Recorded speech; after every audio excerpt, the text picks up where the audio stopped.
Aanyayahan ko muna ang lahat na tumayo para sa ating panalangin. Tumayo ang lahat. Panginoon naming Diyos, maraming salamat po, Ama, sa araw na ito. Naway po, gabayan po kami sa aming klase. Amen. Magandang umaga, mga bata. Magandang umaga, ma'am. Muli, ako'y nasayahan sa inyong pagbabalik. Ngayon ay ating lalakbayin ang asignaturang Pilipino. Kayo ba ay nakahanda na, mga bata? Opo. Magaling! Ako si Teacher Lovely, ang magtuturo sa inyo sa araw na ito. Nakahanda na ba kayo? Opo. Sige! Pero bago ang lahat, meron muna tayong pamantayan sa ating silid-aralan. Nakikita niyo ba ang salitang ito? Opo. Ano ang nakikita niyo sa salita sa pisara? Mahal. Magaling! Mahal! Pero bago ang lahat, ang mahal ay mayroong katumbas. Tumako muna tayo sa unang letra sa salitang mahal. Ano ang katumbas ng letrang M? Makinig ng mabuti sa inyong guro. Tama! Makinig ng mabuti sa inyong guro o sa akin habang ako'y nagsasalita sa inyong harapan. Ikalawa, ano ang ikalawang letra sa salitang mahal? A. Tama! Ano ang katumbas ng salitang A? Alamin at unawain ang aralin. Tama! Magaling! Ano naman ang ikatatlong letra sa salitang mahal? Letrang H. O, ano ang katumbas ng letrang H? Husayan ang pakikinig sa talakayan. Sa ikaapat na letra, ano ang ikaapat na letra sa salitang mahal? Letrang A. Ano naman ang katumbas ng letrang A? At makilahok sa mga gawain. Magaling! Dapat makilahok kayo sa ating mga gawain kapag ako ay may ipinapagawa sa inyo. Naintindihan ba, mga bata? Opo. Ano naman ang ikalimang letra sa salitang mahal? Letrang L. Letrang L. Ano naman ang katumbas ng letrang L? Laging sumunod sa mga alituntunin sa pag-aaral. Maraming salamat, mga bata, sa pagbasa. Naintindihan niyo ba ang ating alituntunin ngayon? Opo. Magaling! Dapat ninyong sundin para sa atin at sa buong nating pag-aaral sa araw na ito. Kalihim, sino ang lumiban ngayon sa ating klase? Wala po, ma'am. Bago tayo dadako sa ating aralin, alam niyo ba kung ano ang ating tinalakay noong nakaraang araw, mga bata? Opo, ma'am.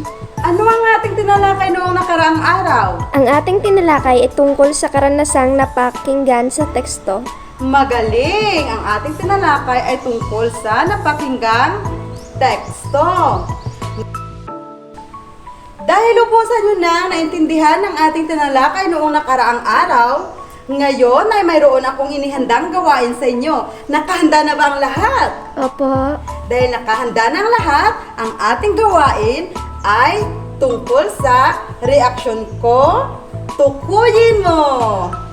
Gusto niyo na bang maglaro, mga bata? Opo, ma'am. Gusto niyo na bang gawin ang gawain na ito, mga bata? Opo. O sige, pero bago ang lahat, atin munang alamin kung ano ang mga reaksyon na nasa pisara. Gusto niyo bang pumunta sa pisara, mga bata? Opo, ma'am. Gusto niyo bang sagutin kung anong mga reaksyon na nasa pisara? Opo. O sige. Jessa, ikaw ang mauna. Sa iyong palagay, anong reaksyon ang nasa pisara? Malungkot.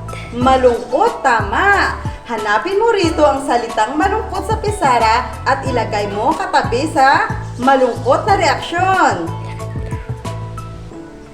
Tama, magaling, Jessa, dahil alam mo kung ano ang malungkot na reaksyon. Ikalawang reaksyon, sino ang maaaring pumunta rito sa harapan at ilagay kung anong reaksyon ang nasa pisara? Ano ang ikalawang reaksyon sa pisara? Masaya. Masaya, tama. O sige, Patricia, ikaw ang sumagot sa ikatatlong emosyon na nasa pisara. Hanapin mo rito ang salita na tumutukoy sa ikatatlong emosyon. Ano ang nasa ikatatlong emosyon ang nakalagay sa pisara? Galit, ma'am. Tama, galit. Magaling, Patricia, dahil alam mo kung ano ang emosyon na galit. Ikaapat na emosyon. Sino ang maaaring sumagot nito? O sige, ikaw, Romnick. Ano ang ikaapat na emosyon na nakalagay sa pisara? Gulat. Tama, gulat. Sige, pumunta ka rito sa harapan at hanapin mo rito ang salitang gulat sa pisara. Magaling, Romnick! Ano naman ang emosyon na nasa ikalimang bilang? Sige, Princess, maaari bang pumunta sa harapan at alamin kung anong emosyon ito? Anong emosyon ito, Princess? Pag-aalala.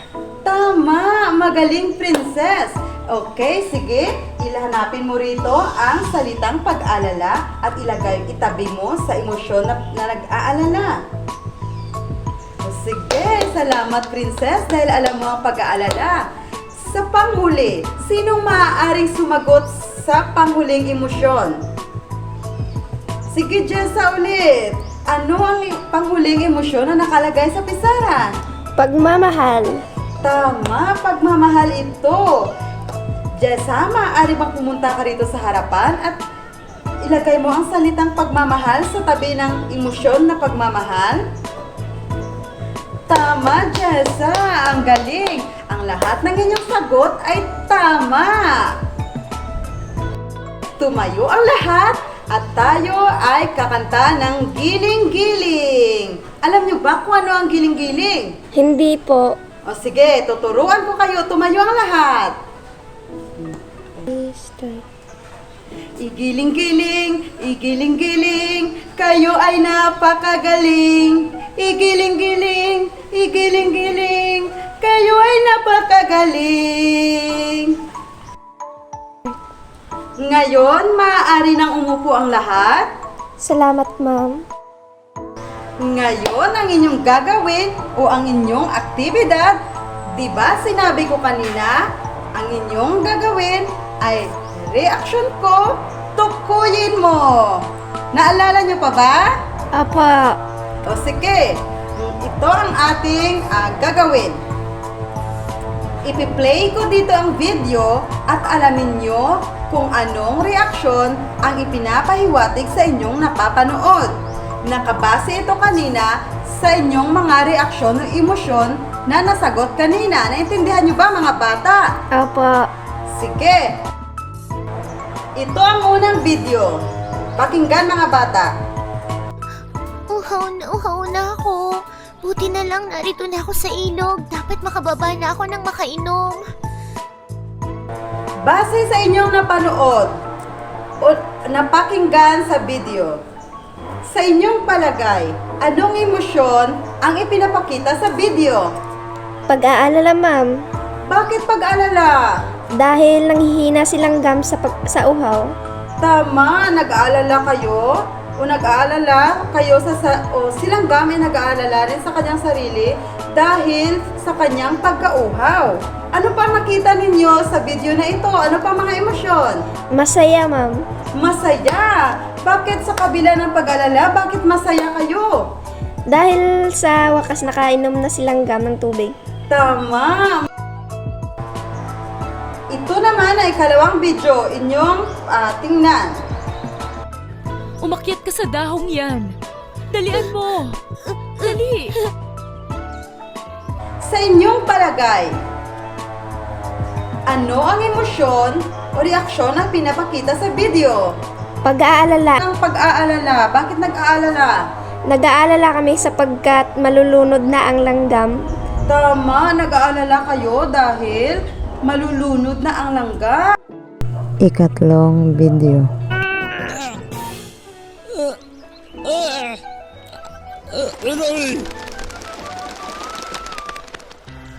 Grabe, ang sakit. Base sa ikatatlong video, anong emosyon at o reaksyon ang inyong naramdaman sa video?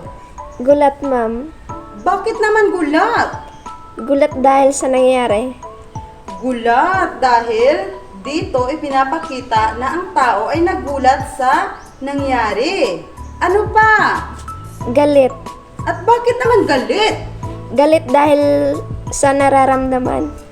Oo, nagalit siya dahil sa naramdaman niyang sakit. Naintindihan ba mga bata? Opo. O sige, dumako naman tayo sa ika-4 na video. Panoorin. Walang anuman, kaibigan. Niligtas mo rin ang buhay ko. Kaya nararapat lamang na suklian ko ang kabutihan mo.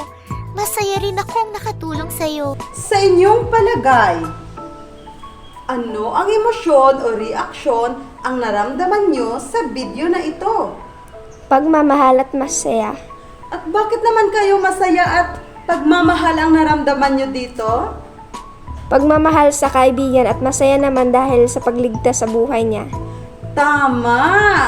Masaya ang ipinapahiwatig nito at pagmamahal dahil niligtas ang kaibigan at pagmamahal rin ang naramdaman dahil kung mahal mo ang isang tao ay iniligtas mo at nag-aalala ka kung ano ang mangyayari sa kanya. Tama ba mga bata? Opo. Huling video. Tulong! Tulungan niyo ako! Tulong! Ang palagay, ano ang emosyon o reaksyon na pinapakita sa video? Pag-aalala at takot, ma'am. Bakit pag-alala at takot? Ano naman ang pag-aalala? Bakit nag-aalala? Nag-aalala kami sapagkat malulunod na ang langgam. Tama, nag-aalala kayo dahil malulunod na ang langgam. Bakit naman takot ang inyo at sa kabila ng pag-alala, bakit takot ay sinagot nyo rin? Baka kasi anong mangyari sa kanya kapag nalunod siya. Tama, natatakot ako rin sa aking pinapanood. Ay takot rin ako. Baka kung ano ang mangyari at baka ikakapahamak pa ni langgam kung ano ang mangyayari sa kanya. Magaling mga bata dahil nasagot nyo. Magaling dahil dyan, bigyan ko kayo ng good job clap. Tumayo ang lahat. 1, 2, 3. 1, 2, 3. Good job, good job, good job. Sige, umupo na ang lahat. Salamat po. Nagustuhan nyo ba ang ating gawain? Opo. Pero bago ang lahat, tukuyin muna natin ang mga salita o mga kahulugan ng mga salitang ito na ating tatalakayin mamaya sa ating kwento. Gusto nyo bang alamin mga bata kung anong kahulugan ng mga salitang ito? Opo. Tutukuyin nyo ito sa pamamagitan ng code. Ang inyong gagawin sa pamamagitan ng paghula ng bawat kahulugan ng salita, ang inyong gagawin ay kukuha lamang kayo ng inyong basihan sa code case. Alam nyo ba kung anong code case? Hindi po. O dahil hindi, ito ang code case inyong tingnan mga bata. Ang code case, ang mayroong numero na 1 hanggang 26. Nakikita nyo ba mga bata? Opo. Halimbawa, ang unang bilang, ang isa ay mayroong A. Nakikita nyo ba? Opo. Hanggang A to Z ito o alphabet. Alam nyo ba kung anong alphabet? Opo. Oo. Ang bawat number ay mayroong alphabet, letra. Sa halimbawa, bibigyan ko kayo ng numero na 2 o 2. Anong letra ang napapaloob sa 2 o number 2? Letrang B. Tama, letrang B. O, nakikita nyo ba ang inyong sasagutan mga bata? Opo. Pero bago kayo sumagot, ihahanay ko muna kayo. Ito ang sasagot sa unang bilang. Ito ang sa ikalawang bilang. Ito ang sa ikatatlong bilang. Ito ang sa ika-4 na bilang. At ang sa dulo, kayo naman ang sa ika-5 bilang ang sasagot. Naintindihan nyo ba? Opo. Alam nyo na ba ang sagot mga bata?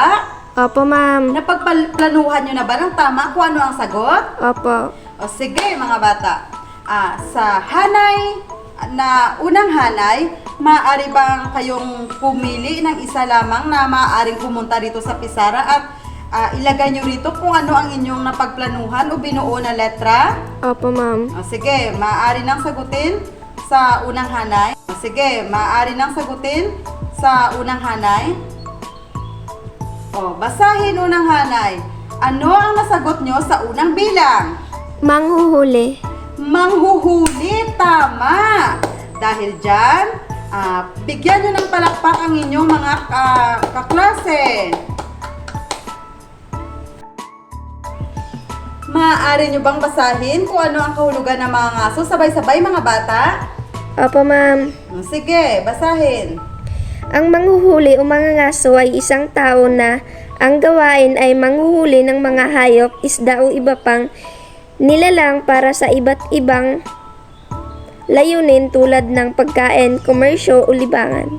Tama, magaling. Maraming salamat mga bata. Dumako naman tayo sa ikalawang hanay kung ano ang kanilang binuo o nasagot sa kahulugan ng salitang mapawi. Sino naman ang sasagot sa inyong ikalawang hanay?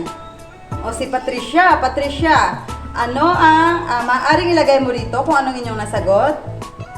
Opo, ma'am. Basahin mga bata, anong nasagot ng ikalawang hanay? Sa kahulugan ng mapawi? Mawala. Tama, magaling. Atin namang basahin kung ano ang kahulugan ng mapawi o mawala.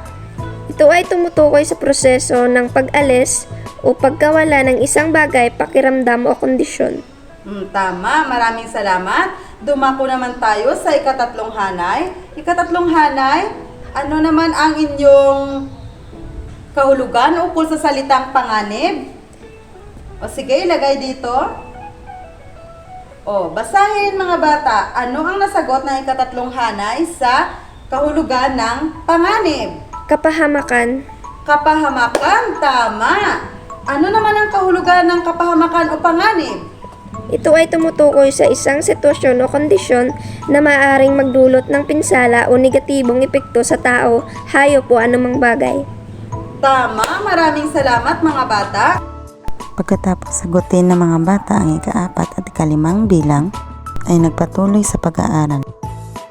Sa pagpapalawak ng inyong mga kaalaman, ang ating tatalakayin ngayon ay ukol sa mga damdamin, sariling ideya, reaksyon ninyo sa napakinggang kwento. Mga bata, gustong-gusto nyo bang makinig ng kwento o magbasa ng kwento? Opo. Pero bago tayo dumako sa ating kwento, alamin muna natin ang salitang ideya. Maaari bang basahin mga bata kung ano ang salitang ideya? Opo. Sige, basahin mga bata.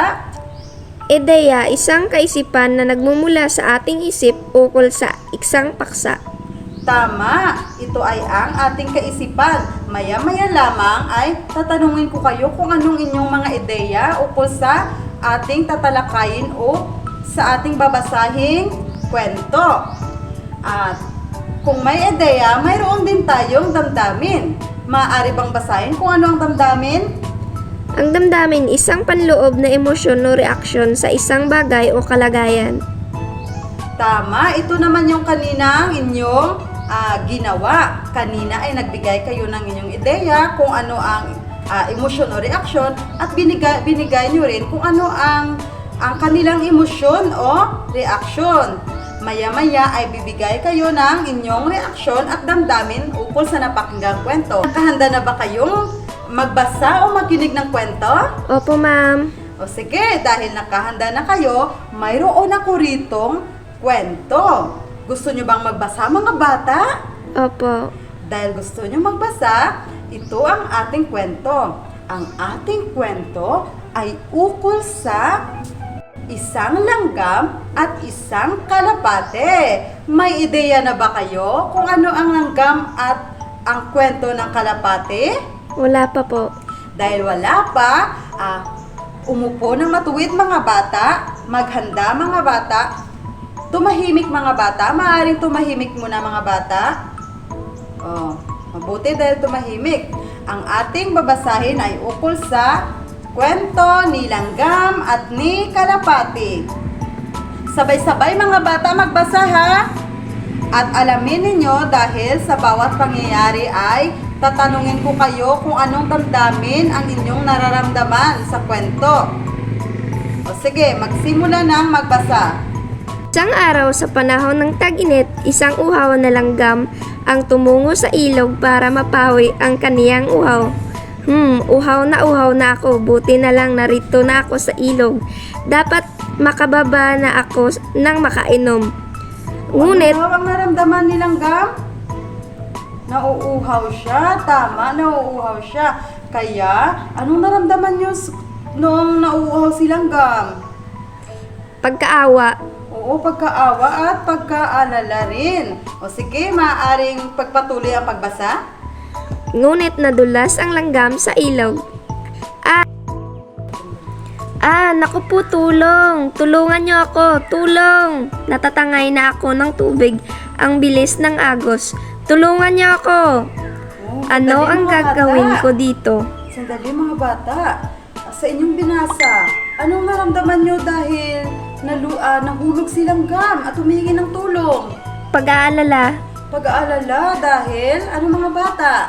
dahil natatangay na siya ng tubig. Tama. O sige, pagpatuloy ang kwento. Kung naririnig niyo ako, tulungan niyo ako. Nakita ng kalapati ang langgam. Hala, nasa panganib si Langgam.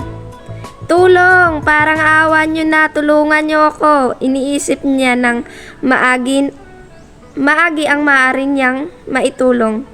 Kaya naman, inihulog niya ang dahon mula sa puno. Ayon, tulong, panghingi ng tulong ni Langgam. Kaibigang Langgam, umakyat ka sa dahong iyan. Dalian mo, dali. Pag-aalala ng kalapate. Anong naramdaman ni Kalapati dahil binigyan niya ng dahon si Langgam? Nag-aalala siya. Nag-aalala at natakot din siya sa maaaring mangyari sa kay Langgam. Kaya binigyan niya ng Dahon. tama.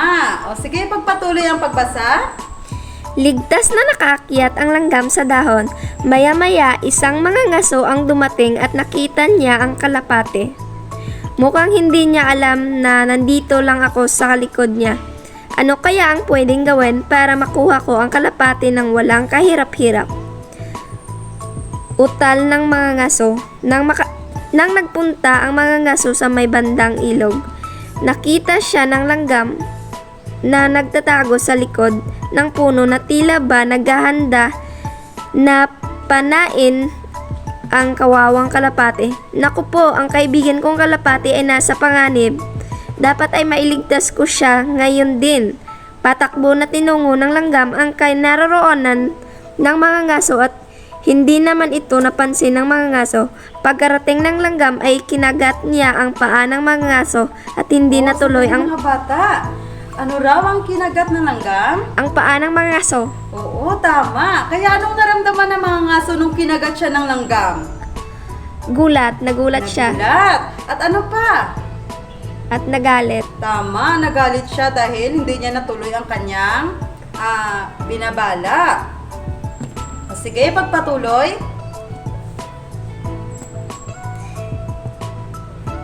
Aray, ano? Ano bang insekto yon? Ang sakit. Kaibigang langgam, patay na siguro ang ako kanina kung hindi mo ako iniligtas. Maraming salamat talaga, walang anuman kaibigan. Niligtas mo rin ang buhay ko, kaya nararapat lamang na suklian ko ang buhay mo. Masaya rin ako. Maraming salamat. Salamat talaga, walang anumang kaibigan, niligtas mo rin ang buhay ko, kaya nararapat lamang nasuklian ko ang buhay mo. Masaya rin akong nakatulong sa iyo. Dahil nabasa nyo na ang kwento, naiintindihan nyo ba mga bata ang inyong nabasa? Opo. Nagamit nyo ba ang mga reaksyon na ginawa ninyo kanina? Opo, ma'am. Nagkaroon ba kayo ng ideya tungkol sa langgam at sa kalapate? Opo. Dahil alam niyo na kung anong ating kwento, ngayon mga bata, mayroon akong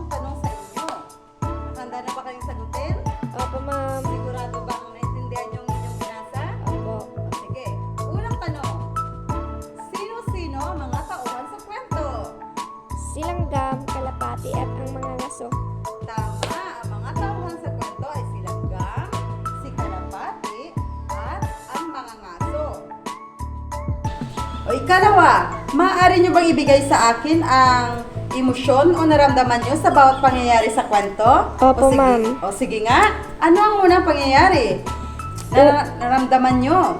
Ang unang pangyayari ay nalungkot at nauhaw ang langgam at pag-aalala dahil nahulog siya sa ilog. Ikalawang pangyayari ay natakot baka malunod si langgam sa ilog. O tama. Ano pa? Ikatlong pangyayari ay masaya dahil iniligtas si langgam ng kalapate. Ikaapat ay nalungkot sa maaaring mangyari sa kalapate. Ikalima ay nasiyahan at pagmamahal sa kalapati at langgam. Tama. Ang lahat ng inyong nabanggit ay tama. Sadyang nakikinig talaga kayo sa ating kwento. O sige, ikatatlong tanong. Ano ang sa palagay nyo ang moral sa kwento? O sige nga, Jessa. Ano man ang iyong itinanim ay siya mo rin aanihin. Tama. Kung ano man ang iyong itinanim na kanina ay, di ba, tinulungan ni Kalapati si Langgam? Po. Oo, tinulungan niya yun. Kaya noong nangangailangan na rin ng tulong si Kalapati ay tinulungan din siya ni Langgam. Langgam. Tama. Ano pa sige, sino pang maaari makapagbigay sa akin ng moral sa kwento? O ano pa? Gawin mo sa kapwa mo ang gusto mong gawin sa iyo. Oo, tama. Huwag niyong sundin kanina yung ginawa ng mga ngaso na ginawa niya ng masama ang kalapati. Kaya, kinagat siya ng langgam. Ginawa ng mabutis ni langgam ang kalapati, kaya ginawan rin ng mabuti ng kalapati ang langgam. Naintindihan niyo ba mga bata? Opo. Oo, sige. Sa ikaapat na tanong, paano natin ito, o ang kwento na pakinggan ninyo, paano natin maipapamalas ito sa totoong buhay? Sa kwentong napakinggan, maipamamalas natin ito sa totoong buhay sa pamamagitan ng leksyong natutunan kaalinsabay sa paggawa rin natin ito sa ating kapwa sa anumang pangyayari sa pang-araw-araw na pamumuhay. Oo, tama. 'Di ba sa inyong napakinggang kwento kanina, 'di ba? Ginagawa niyo rin ba ang pagtulong sa kapwa? Opo. O, maaari bang magbigay kung anong halimbawa na nagtutulong kayo sa kapwa? O sige nga, magbigay ng isa na tumutulong ka sa kapwa na ginagawa mo rin sa totoong buhay. Anong halimbawa ng mga gawain? Pagbibigay ng pagkain. Oo, tama. Nagbibigay ka ng pagkain. Sa pamamagitan ng pagbigay ng pagkain ay nakatutulong ka rin sa inyong kapwa. Ano pa? Pagtulong sa mga gawain sa bahay.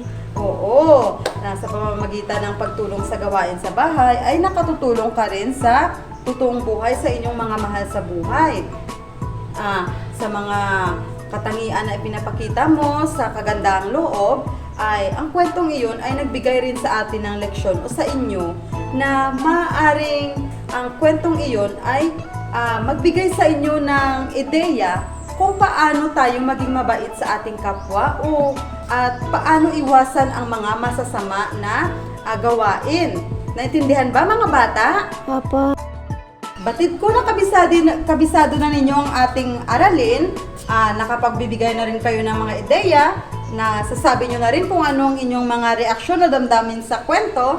Ngayon ay ang ating gagawin ay magbilang muna kayo ng 4. Sige. 1, 2, 1, 2, 3, 4. Ito ang magsisilbing pangkat ninyo.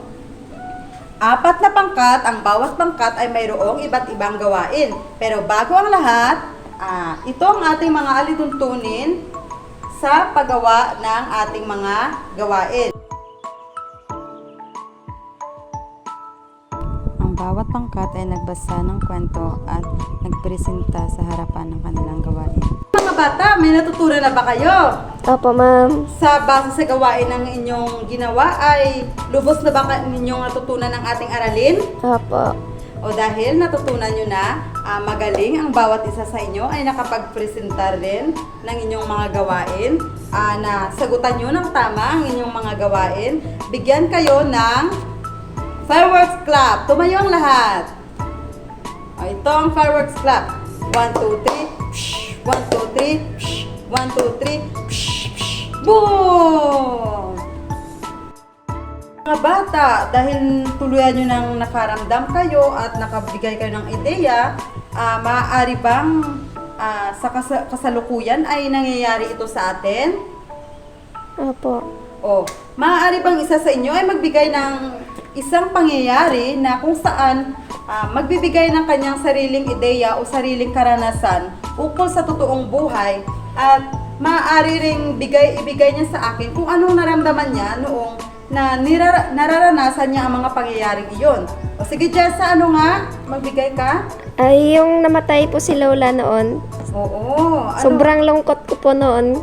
Di po ako makakain ng mabuti. Oo. Ayun, ang karanasan ni Jessa ukol sa kanyang lola ay noong namatay ang kanyang lola. Sobrang nalungkot siya. Ang naramdaman niya ay sobrang pagkalungkot sa pagkamatay ng kanyang lola.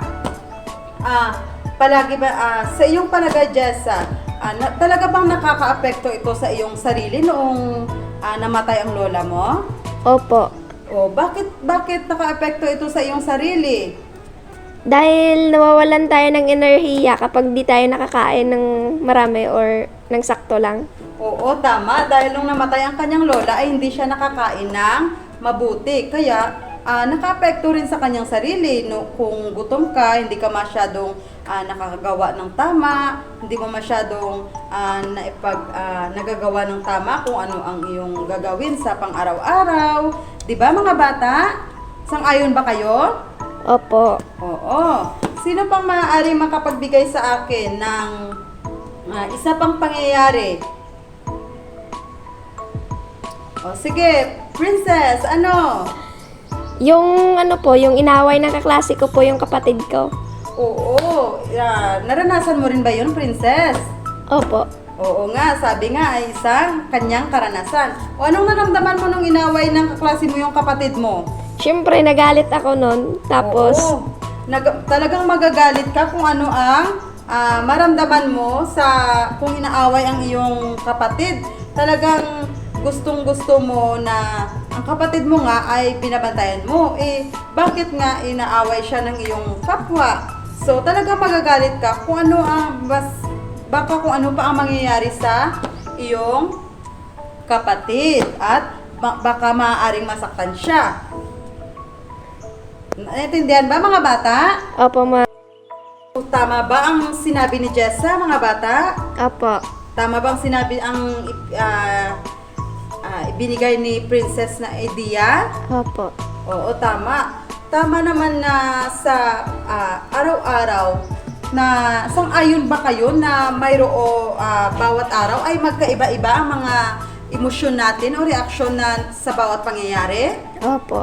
Oo, tama. Dahil sa bawat araw ay iba-iba ang ating ipinapahayag na mga reaksyon o damdamin. Maaaring may mangyayari sa isang araw, may mangyayaring kalungkutan, may mangyayaring kasiyahan, may mangyayaring gulat na gulat ka, may mangyayaring pag-alala, may mangyayaring pagmamahal mo, marami pa mga emosyon ang ating nararamdaman sa pang-araw-araw nating pamumuhay dito sa mundo. Lalo na tayo'y nabubuhay pa lamang dito sa mundo, marami pa tayong mararamdaman ng mga emosyon na maaaring mangyari sa atin. At sa bawat pangyayari na iyon ay mayroon tayong matutunan ng mga leksyon at mga aral. Tama. Dahil lubusan nyo nang naintindihan ang ating tinalakay ngayon ay magkakaroon tayo ng pagsusulit.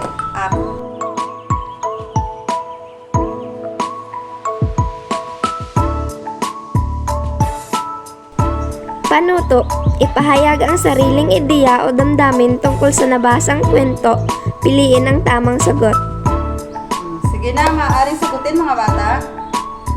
Opo, ma'am.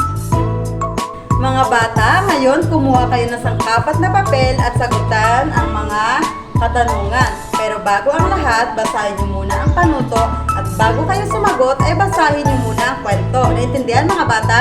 Opo. O sige, basahin muna ang panuto.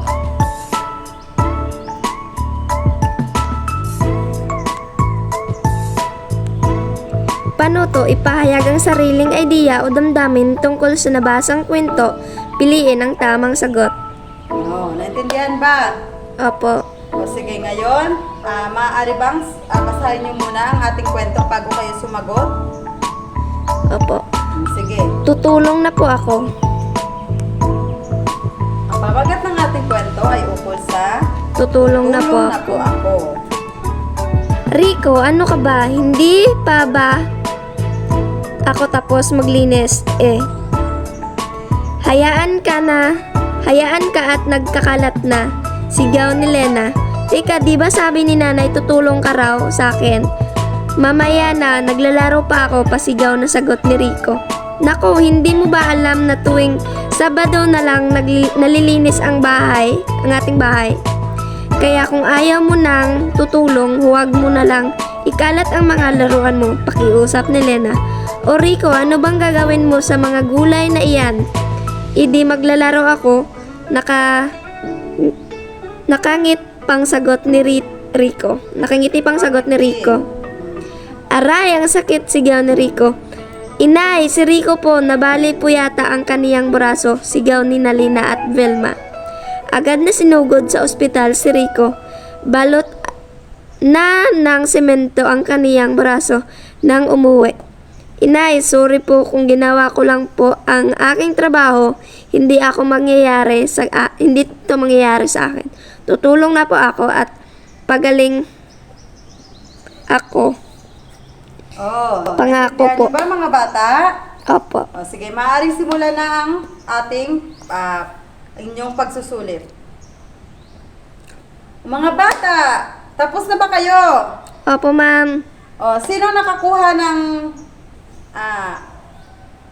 nakakuha sa inyo ng perfect score?